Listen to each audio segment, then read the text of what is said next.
Well, welcome to Connecting the Americas. This is a hub to power up before you go to the events, right? Connect, interact with other people who are tech leaders, tech enthusiasts, also here, specifically today, a lot of educators with us. So we're really happy and really honored to have you with us. In case you haven't heard of us before, Connecting the Americas is a community, right? I'd actually like to introduce you to one of our founders, right? So I have here Antonio Alves. He's InfoEdge CEO and founder. He's also a board member at Midwest Ventures, so lots of things to share with us. He's also organizing this event together with Alberto Silveira, who's going to be one of our mediators here today. And basically what we've been doing and with the sessions is to kickstart a community commitment to foster these integrations and these connections between South, Central, and North America. So please welcome Antonio. I want him just to cover a little bit about what this initiative is and where we're going from here.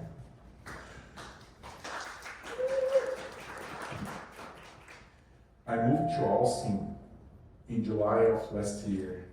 I come here with two missions.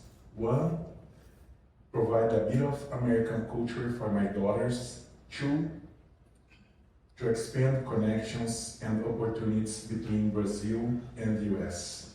And I arrived with the mission of connecting Brazil and the US because in my hometown we have a saying. It's by walking with the best, it's by walking with the best that we become good. It's true for countries and people. And you all are fantastic. Enjoy this and become even better today. In my view, this country, United States of America, is the best country in the world. And Texas is the best state in the US.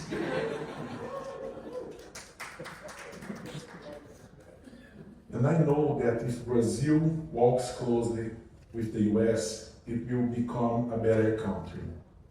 But since everything is bigger here in Texas, we expand our mission, and now we are Connecting Americas, a place to connect the Americans and the Americas to the world. And because the US is a great nation and open the world that in event like Connecting the Americas can host amazing and interesting people from over 20 countries today and the next 3 days. I don't know if Connecting the Americas is just an event or a platform, but I know if Connecting the Americas is just a platform or whatever. But we are a place to connect people, knowledge, and create opportunities. Today marks the start of Connecting the Americas. Thanks to everyone, especially my partner Alberto, my wife Fernanda, and my daughters Maria Fernanda and Maria Antônia. And also our all team for these past few and very intense days. Thanks for all. Enjoy the day.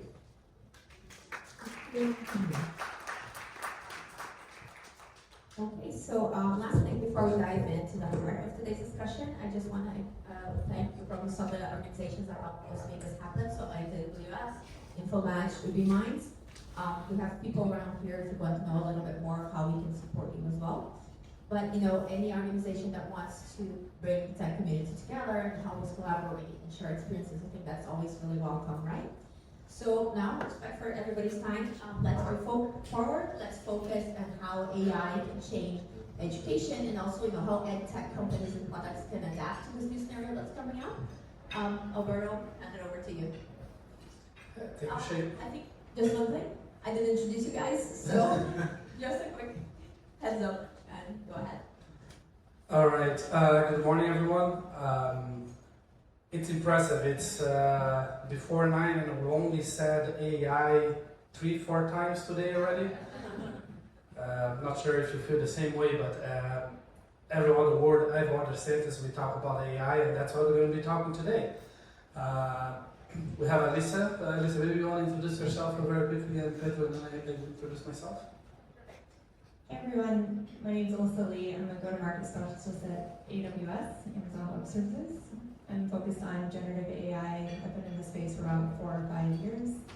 And yeah, it's very exciting. I'm happy to talk to you about how you can apply it to education and different use cases that we see out there. Hey everyone, can you hear me well? Oh, good. So I'm Pedro Ferreira, and I'm here as the head of artificial intelligence of Ubiminds. And I've been working with artificial intelligence my whole career, and especially with generative AI. We have developed dozens of projects in the last 1 year or so after the boom of generative AI started. And we also have worked very closely with the education sector. So I've been in charge of supervising the implementation of over a dozen of projects of artificial intelligence to the education sector, and I'm here today with these two amazing, wonderful, very skilled speakers, Alberto and Alyssa, to talk and give a more technical perspective into our challenges and our mission of trying to use artificial intelligence to trigger social good and to make a positive impact on education worldwide. So my experience here is this, and I'm completely open for collaboration and questions from you guys if you have any during the presentation. So feel free to ask anything, okay? Thank you. Just a little bit of myself in 10 seconds. I came up with the idea of disconnecting America 3 weeks ago. We said, let's do something. We create Connecting America's nice breakfast, connecting people, and here I am. Other than that, I'm a CTO, author, and and now I'm a moderator as well. So, but let's start with some definition, because everyone has a different understanding, and let's start from the basic and then we go deeper as we need. Alyssa, using your own words or your own understanding with your experience, what is the definition of artificial intelligence, and does it even change in the context of education, or what are your thoughts there? Yeah, great starting question. So I always like to baseline, so artificial intelligence, we've all heard different definitions. I like to just say that it's essentially a program. It's all around us. It's in everything, in our everyday things. So your microwave is AI, your thermostat is AI. There's different things like that. And there's different subsets of AI, right? So there's machine learning, so AI that starts to learn from patterns.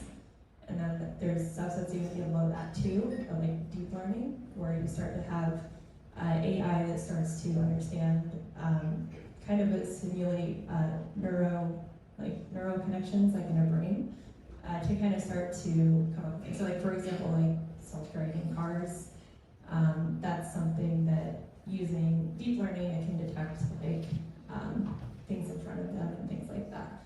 So there's different layers of AI. So now in the context of education, think of AI essentially as automation. It's a program that's here to make your life easier, right? So it's here to make anything that you're doing faster and more efficient, kind of removing manual legwork.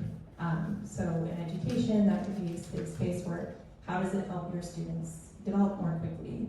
How do you as an educator use it to plan your lessons, things like that? There's different use cases to make your life easier, help your students ramp up more quickly, and different use cases like that. So AI is automation. It's there to make your life easier. It's just, at the end of the day, a program. So think of the task you want to solve, essentially. And I really thought AI was ChatGPT. All right. Actually, that's a good segue. Jokes aside, and Pedro, you have lots of experience applying AI in many different user cases, and we're gonna be talking about a few different ones. But before we talk about that, like how, in your experience, in what ways can AI improve teaching and learning? So that's an excellent question, Alberto. And actually, when we are talking about AI, something very important is data. AI is basically a set family of algorithms that learns how to build relations upon data. So the first, just for a minute, guys, my mic, I think it's dying. Is it okay? Yeah. Oh, okay, no, not so bad. But so when we are talking about AI in learning, we have a lot of opportunities. That there are some of them that are low-hanging fruits and they are very clear for everybody. For instance, the chatbot for tutoring, as we have seen with ChatGPT. But we can also use data to take better decisions and to take enhanced decisions in a lot of touch points during the educational journey. So when we talk about AI in education, there is a lot of room for personalized education as well. There is a lot of room for adaptive learning. There is a lot of room for scaffolding the contents according to what the student responds best to. So we can use AI to identify students that are in risk. For instance, we can use AI in terms of a more organizational journey to identify students who are considering dropping out of the college. Maybe they are showing some specific patterns or some specific behaviors that can be understood and that can be interpreted in beforehand that they are considering to make the decision, and then we can act to look on it in order to give them more information to take the decision with all the knowledge possible and considering all circumstances that they have. And so when we are talking about AI, we are talking actually about understanding in our educational process, in which kind of process, if we have information that exists and is usually not structured on their way, that there could be used to take a better decision, or it defines an application of AI. So here I'm talking about an experience that most of professors and teachers have in the classroom. For instance, you identify that a student's not doing so well, or that a student is unengaged or unmotivated for a couple of weeks. And when a teacher do that, it can often, he or she can often go to the student and propose something for the student, or talk to the student, understand what is happening, and propose an intervention trying to help the student to go back to his track. But human attention is only limited, so a teacher can do it for one student or two students, but it probably won't be able to understand that the mindset of 50 students or the learning difficulties of 50 students. And AI allows you to scale that. AI allows you to capture these kind of signals, the signals that they are often implicit, that they are often unspoken and unrecorded, and to leverage on them to understand what is happening and making powerful predictions that help people to make decisions. So here we are talking about predicting and understanding events that are meaningful to the education pathway before they happen, and also to experimenting and giving them more effective treatment for when an event happens, because every person is different and every person responds differently when we are talking about education. So that's basically a lot of the applications of AI that are underneath and that are not so clear and not so direct as ChatGPT. I believe I saw a lot of hands here. Yeah, we will not be open for question now, maybe later, but let's just keep the script here. But thank you very much, Pedro. Alyssa, back in the day I worked for Schoology. I'm not sure if you're familiar with Schoology, the largest LMS out there. It was acquired by PowerSchool at some point. But we talked at the time a lot about personalized learning and different learning paths. And that resonated a lot with me because it would be really interesting to see accelerating the growth of like a certain individuals, or like even helping those that need to be helped more, and see. I'm not sure if you have like a use case, or if you have like anything to add about like specifically, like sometimes I see AI main use cases where it can really help, but as anything else, if it's not used correctly or properly, it can also bring some harm or risks. And in particular to the personalized learning, do you see, what are your thoughts there? Like, is there anything there that you could share with us? Yeah, I have a couple things I can share on that. So I was actually talking with Lee here in the front about a use case that's perfect for this. So Pedro was kind of talking about how you can use these models to personalize experiences. So at AWS, we had one customer, the company is called Elo, and what they were doing was they were using these technologies to help kids learn how to read. So kind of using the combination of speech recognition, things like that, allowing them to talk with it, and then having it, so they're learning to read to learn. That was what they were saying. So having the combination of these speech recognition things, allow them to talk to it, and then for it to be able to give them something to read. So it could generate like a little book for them, or like some paragraphs for them to read to start to learn how to read. So that's a very personalized experience that's going to be very unique to each student, right? So it's going to be on where they're at, what they need to do for their personalized learning. And kind of going back to what Pedro was speaking about in terms of scaling, like you can't have a teacher be a unique tutor for 20 students, right? So if you can use AI, so at the same time you have this same technology that's doing these unique experiences for each student, that's pretty incredible. I'll even point out, I just had a conversation with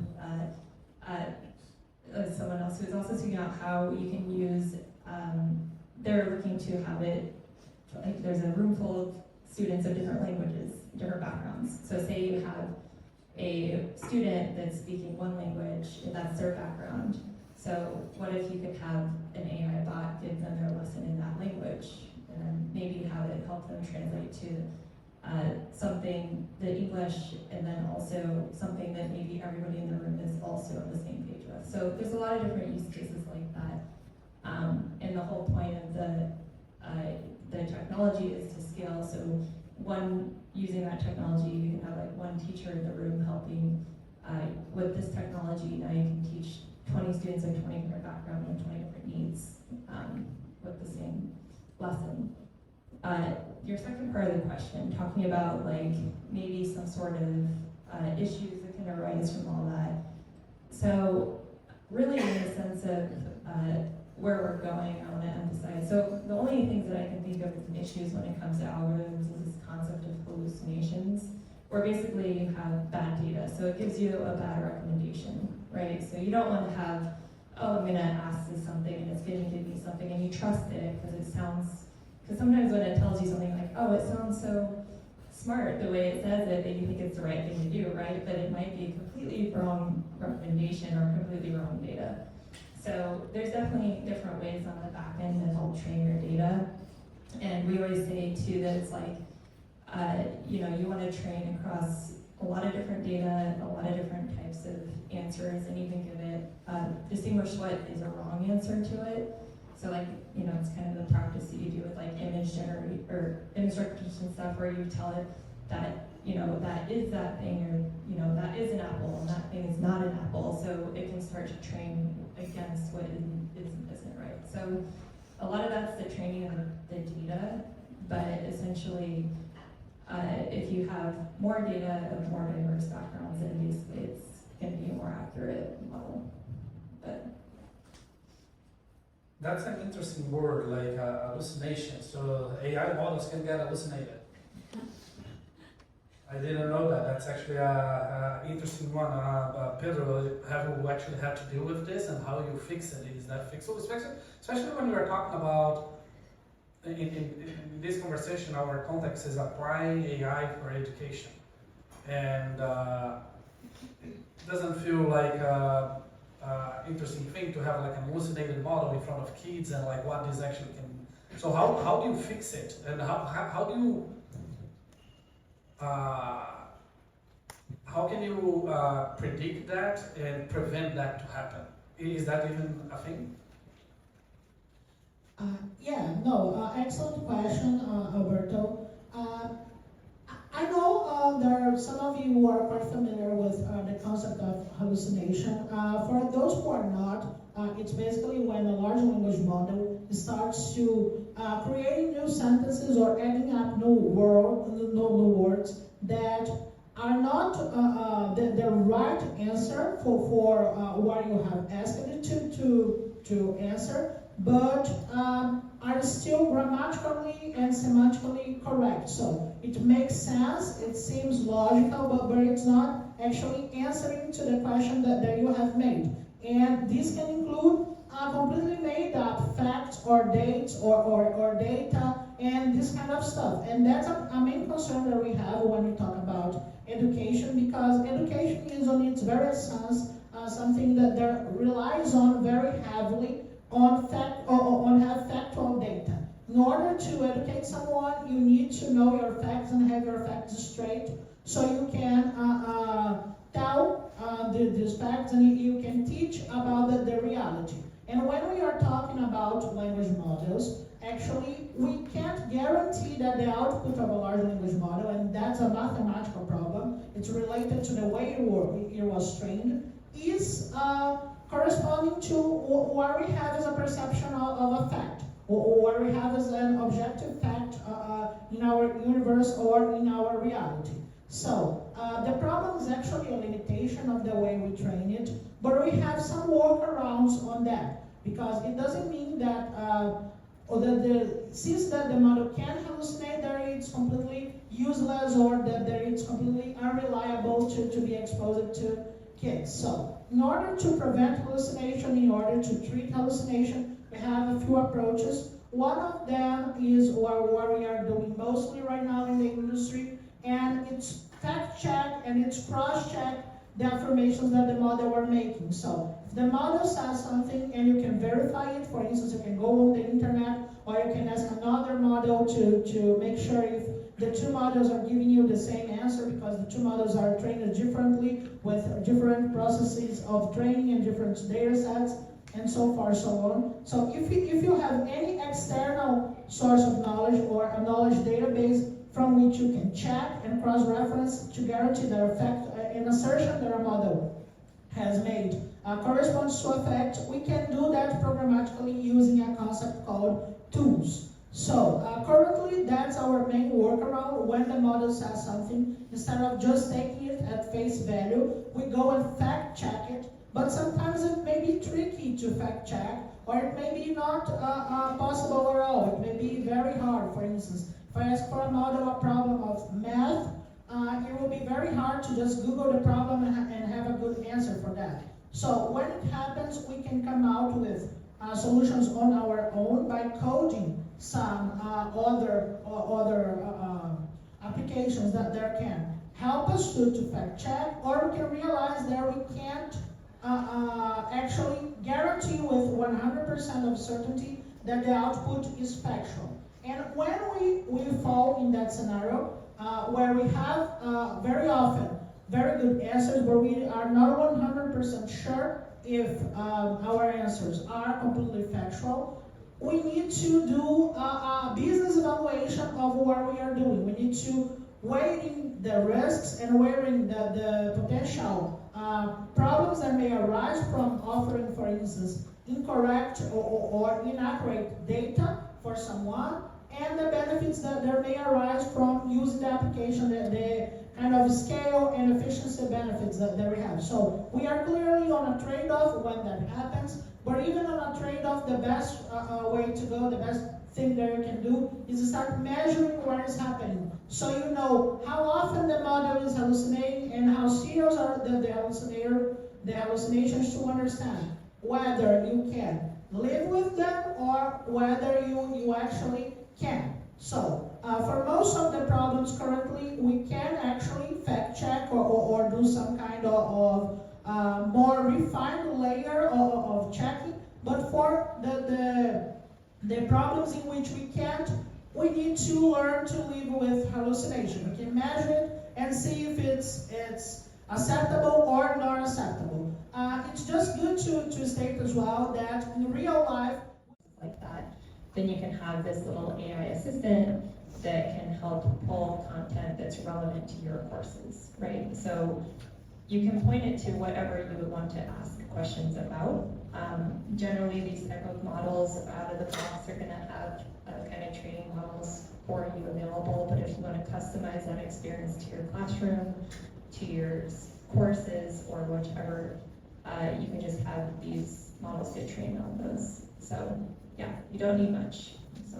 Just as a follow-up, Alyssa, what is like your advice, would your advice change based on the company size, how to get started with AI? Well, in the sense of company scale, so really it just depends. Like, even in a large company, I'll highlight, usually it's small teams starting out. So for example, if people are going to be trying leveraging these tools, you might see a team of 5 or a team of 10 using it. So it's kind of simulating the same experience anyways. But in terms of adoption, it's the same type of flows. It's just a matter of scaling it out more.